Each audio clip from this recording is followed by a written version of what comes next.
আসসালামু আলাইকুম। আমি doctor Abu Bakar Siddique, Munima homeo complex, Mohammadpur, Dhaka. আমি এখন যে বিষয় নিয়ে কথা বলবো তা হলো ওভারিয়ান সিস্ট। এই ওভারিয়ান সিস্ট কেন হয়, কী লক্ষণ বা এর হোমিওপ্যাথিক কী চিকিৎসা আছে সেই ব্যাপারে আলোচনা করব।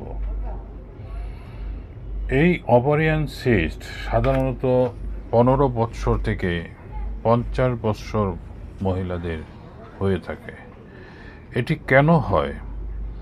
এটি আসলে বিভিন্ন কারণে হতে পারে, যেমন হরমোনজনিত কারণে, ওজন বৃদ্ধির কারণে, বংশগত কারণে এবং অনিয়মিত মাসিক চক্রের কারণে। ওভারিয়ান সিস্ট হলে আসলে কী লক্ষণ প্রকাশ পায় সে ব্যাপারে কিছুটা ধারণা দিব আপনাদেরকে। সেটা হলো যে তলপেট ফোলা থাকবে ও ভারী মনে হবে, যেদিকে সিস্ট আসে সেদিকে ব্যথা করবে, মাসিক ঋতুস্রাবের সময় তলপেটে খুব ব্যথা করবে, সহবাসের সময় ব্যথা করবে, বমি বমি ভাব থাকবে বা বমি হবে, সাদা স্রাব দেখা দিবে, শরীরের ওজন বৃদ্ধি পাবে, খাবারে অরুচি আসবে, কোমর ব্যথা করবে, মাসিক চক্র অনিয়মে থাকবে এবং হালকা জ্বর থাকবে। তবে এটির সবচেয়ে বিরক্তিকর আরেকটি দিক হলো যে অনেক সময় দেখা যায় যে ওভার ব্লিডিং, মানে অতিরিক্ত ব্লিডিং হচ্ছে, এবং মাসিকটা দেখা যায় যে এমনও আছে যে 10 দিন হলো, আবার 10 দিন পরে আবার ব্লিডিং দেখা দিচ্ছে। এইসব লক্ষণ যদি আপনার ভিতরে দেখা যায় তখন দ্রুত আলট্রাসোনোগ্রাম করেন এবং রোগটাকে শনাক্ত করেন আসলে কী সমস্যা। এই শনাক্ত করে এরপর আপনি হোমিওপ্যাথিক চিকিৎসা নিতে পারেন। কারণ এই সিস্টের আলট্রাসোনোগ্রামে যদি সাইজটা উল্লেখ থাকে তাহলে আপনি 2 চক্র বা 3 চক্র ওষুধ খাওয়ার পর আপনি আবার কনফার্ম হওয়ার জন্য আবার আলট্রাসোনোগ্রাম করবেন। দেখবেন আপনার যে আগের সাইজ আর পরবর্তী যে সাইজ, মানে অনেক পার্থক্য। অর্থাৎ 3 থেকে 4টা কোর্স কমপ্লিট করার পর সিস্ট আর থাকে না, সেটি স্বাভাবিক হয়ে যায়। তাই আপনাদেরকে আমি যেটা আশ্বাস দিচ্ছি যে আপনি আলট্রাসোনোগ্রাম করে সাইজ উল্লেখ করে চিকিৎসা নিতে পারেন এবং আপনি 3 থেকে 4টা কোর্স কমপ্লিট করার পরে আপনি সিস্ট মুক্ত হবেন, সেটুকু নিশ্চয়তা ইনশাল্লাহ দিচ্ছি।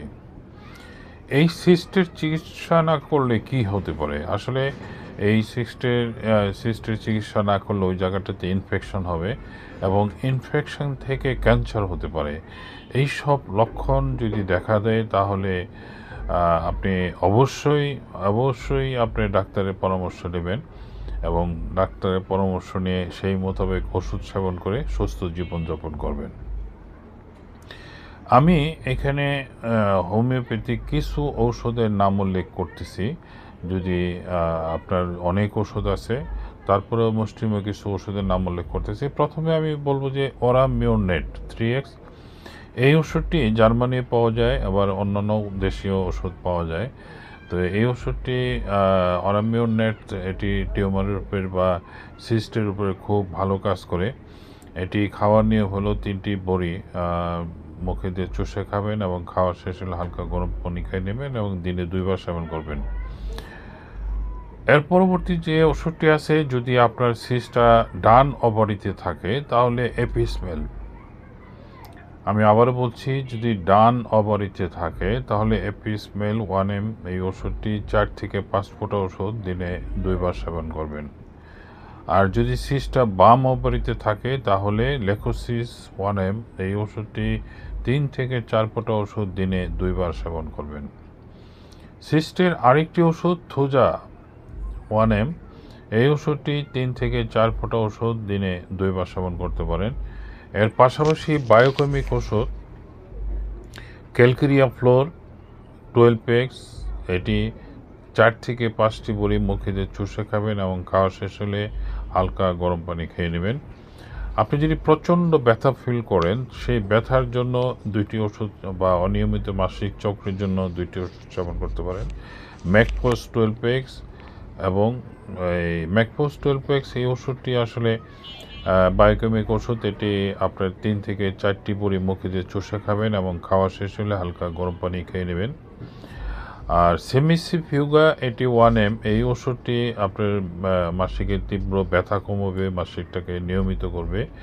এই ওষুধটি খাওয়ার নিয়ম হলো 3 থেকে 4 ফোঁটা ওষুধ অল্প পানিতে মিশিয়ে দিনে 2 বার সেবন করতে পারেন।